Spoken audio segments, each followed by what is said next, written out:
try to focus first on relationships. So relationships are the foundation, we believe, of education. So without solid relationships, we sometimes use coaching analogies, and so there's a lot of coaches that know the X's and O's, but if they don't have relationships with their players, they usually don't last very long. And so we kind of use that same analogy with teachers. There's a lot of teachers that know a great deal about their content, but we believe they have to build relationships with the students. And so as an administrative team, we do the same thing and build relationships with our staff. So we start there, and we look at professional development as the next portion of it. We have our staff try to dictate, direct to us what they need to get better with professional development, instead of an administrative team telling them what they need to get better. So we give them a voice and a choice, and they create the sessions that they want to learn more about, and the staff are presenting those sessions to their peers, and then the administrative team is just involved with organizing it and attending sessions. So we talk about relationships with the adults. We also want to give them a voice when it comes to professional development, so they can choose how they need to get better and what type of training that they need. The way that the building and district leadership is structured is I have my teacher-based teams, which are essentially departments at the high school level. So teachers really developed their PD at the TBT level. I've also learned that I have to be able to articulate goals and expectations in a variety of ways because each department looks at things differently. I was an English teacher early in my career, and math teachers view things very differently than I do.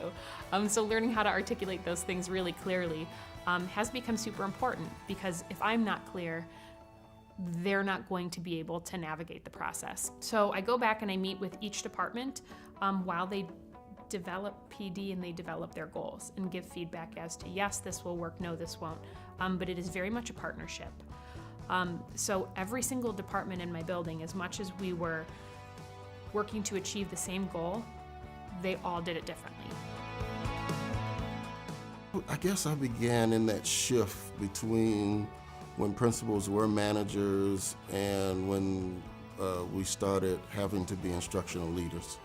We had to change how we conducted and offered professional development, and it was a total collaborative effort. You know, everyone had their roles. Everyone knew exactly what they were required to do or expected to do, and the ones that didn't, we spelled it out for them. So in leading that work, it was important for me to become the lead learner, for me to participate in all of the professional development activities that were going along, and I would, as I provide some, I would be in there learning right alongside my teachers.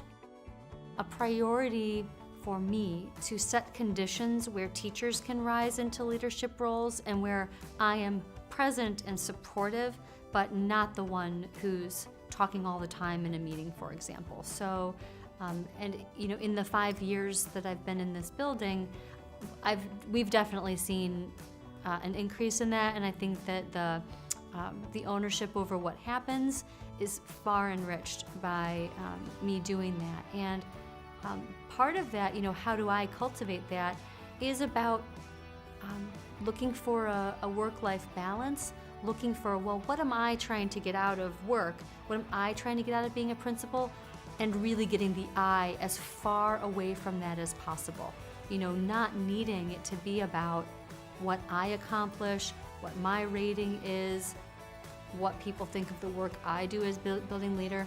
It should really, to me, be almost invisible in a perfect world. So that's what I'm aiming for, consciously.